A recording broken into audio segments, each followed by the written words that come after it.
Good afternoon, church. My name is Mark Bates, and I've been a member of this congregation for over 30 years.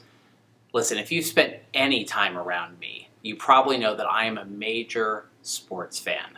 I'm wearing my U.S. soccer jersey today for my last day of final exams. Big or small, popular or obscure, I've probably seen, followed, or studied something about many sports played around the world. During the beginning of the pandemic, when all sports around the world were shut down, I was even looking up YouTube videos of marble racing, and I immediately fell in love. You got to check it out. It's a great sport. It might be for this reason, my love of sports, that one of my favorite events is the Olympics, held every 2 years, alternating, of course, summer and winter. It gives most of us a chance to see those thrilling events we may never watch at another time. Equestrian show jumping, short track speed skating, BMX racing, and of course curling, just to name a few. The problem is that during the Olympics, there's so much going on at once and I want to watch it all, but I just don't have time. I can't sit on my couch and watch 4 channels at once, 24 hours a day for 2 weeks straight. I just don't have that kind of life. So what I do is I record as much as my DVR will possibly hold. And for the next weeks, months, or yes, even years, I'll try to watch some of the Olympics whenever I can.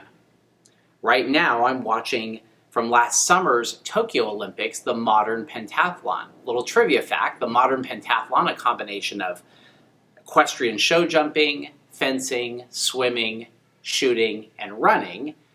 5 events, the pentathlon. It's the only event specifically created for the Olympics, just for you trivia buffs out there. However, watching this event puts me in a weird position with respect to time. At the present, I'm watching an event that occurred in the past, but since I haven't yet seen who's won the medals of those events, for me, the final outcome is still going to happen in the future. Now, this issue of time, or our perspective of time, is not unique to my sports viewing habits. We've all watched sports or other historical events of the past feeling like we're experiencing it right now, maybe for the first time. In fact, the perspective of time shows up in our passage today, Psalm 9. The preface to this psalm, besides crediting it as a psalm written by David, says this: to the leader according to Muth Laban. Scholars aren't sure if this is a reference to a familiar song or a tune which this hymn is to be read or sung to, as might have been the case in worship. However, the Hebrew phrase Muth Laban means death of the sun, and some believe that this references some victory in battle where David has defeated one of Israel's many foes. So let us begin by reading the opening verses of Psalm 9, verses 1 and 2. I will give thanks to the Lord with my whole heart. I will tell of all of your wonderful deeds. I will be glad and exult in you. I will sing praise to your name, O Most High. The opening verses already place David in a position of worship and thanksgiving. His exuberance is not only happening right now, but perpetually. Why is David in this joyous state? Well, let's read verses 3 through 6.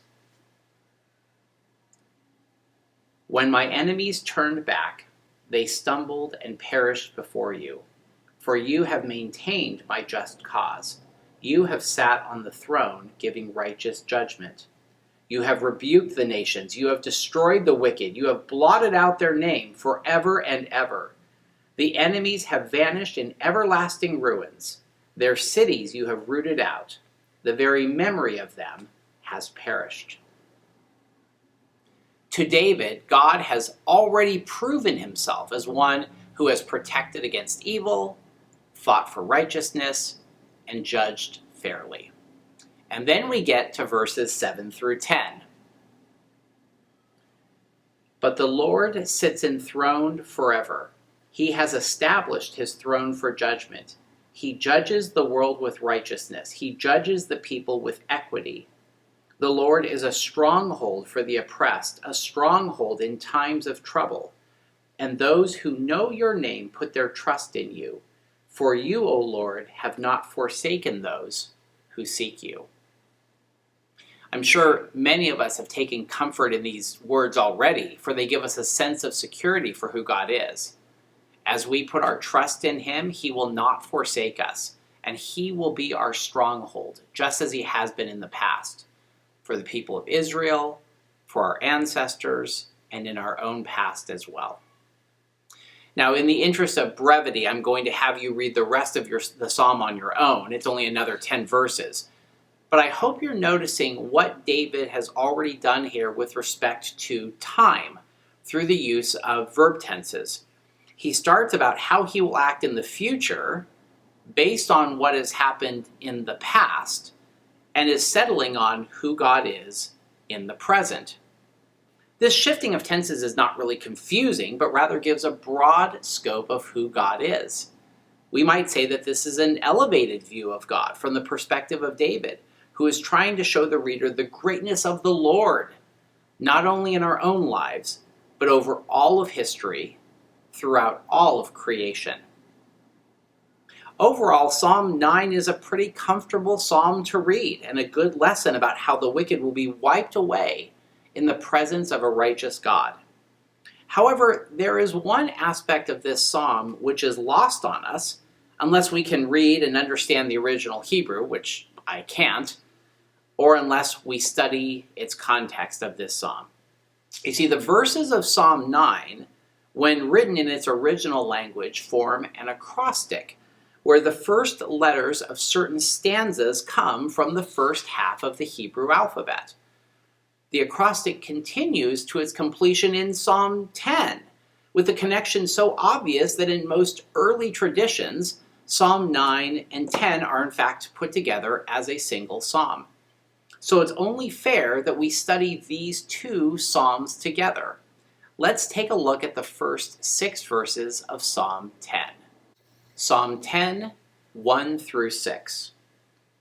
Why, O Lord, do you stand far off? Why do you hide yourself in times of trouble? In arrogance, the wicked persecute the poor. Let them be caught in the schemes they have devised. For the wicked boast of the desires of their heart. Those greedy for gain curse and renounce the Lord. In the pride of their countenance, the wicked say, God will not seek it out. All their thoughts are, there is no God. Their ways prosper at all times. Your judgments are on high, out of their sight. As for their foes, they scoff at them. They think in their heart, we shall not be moved. Throughout all generations, we shall not meet adversity. Isn't this a different tone from what we read earlier in Psalm 9? Was David feeling not quite as victorious as he wrote this second half of what we consider to be a larger work? Notice that there is no recollection of the greatness of what God has done, and frankly, no hope for the future. As far as the verb tense, there is only the present. Clearly at this moment, the Lord seems far from David. The wicked are boasting, and the evildoers feel pretty secure. Since God isn't making his presence known in this instant, it might as well feel like forever. Let's jump ahead really quickly to verse 12. David says, Rise up, O Lord. O God, lift up your hand. Do not forget the oppressed. When we read these words, it isn't reading like David's writing this with assurance and conviction like he did in Psalm 9, but rather it just simply feels more like a plea. I would argue that the differences in tone in Psalms 9 and 10 do not tell us about God, but rather David's perspective of him. Of course, David's viewpoint is one that we all share. When we feel victorious, when God has defeated our enemies, when we see the great works resulting from his righteousness, it's easy to see the vastness of God, past, present, and future.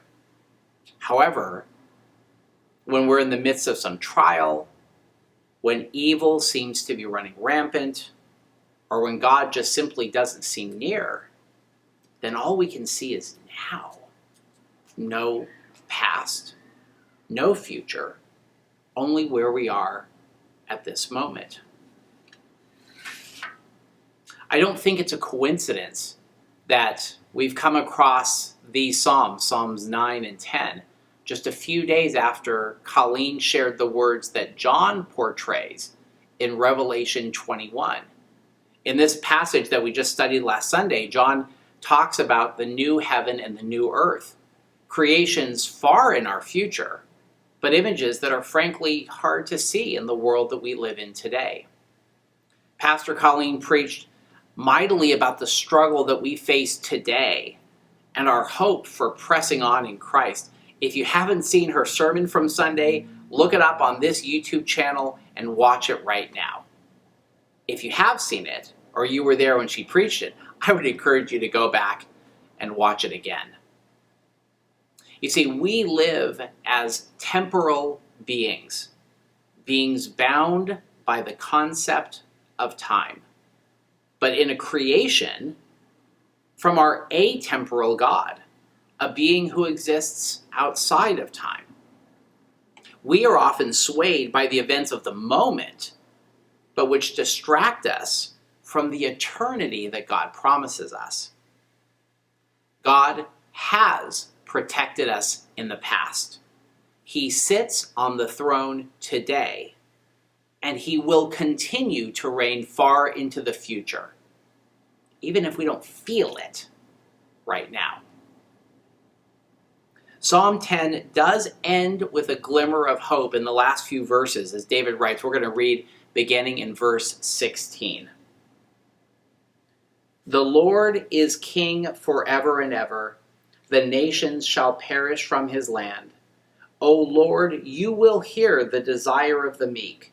You will strengthen their heart. You will incline your ear to do justice for the orphan and the oppressed, so that those from earth may strike terror no more. Perhaps coming out of his own personal doldrums, David proclaims again, yet again, what God will do. In our times of struggle, oppression, or sadness, let us remember that our God is the God of eternity.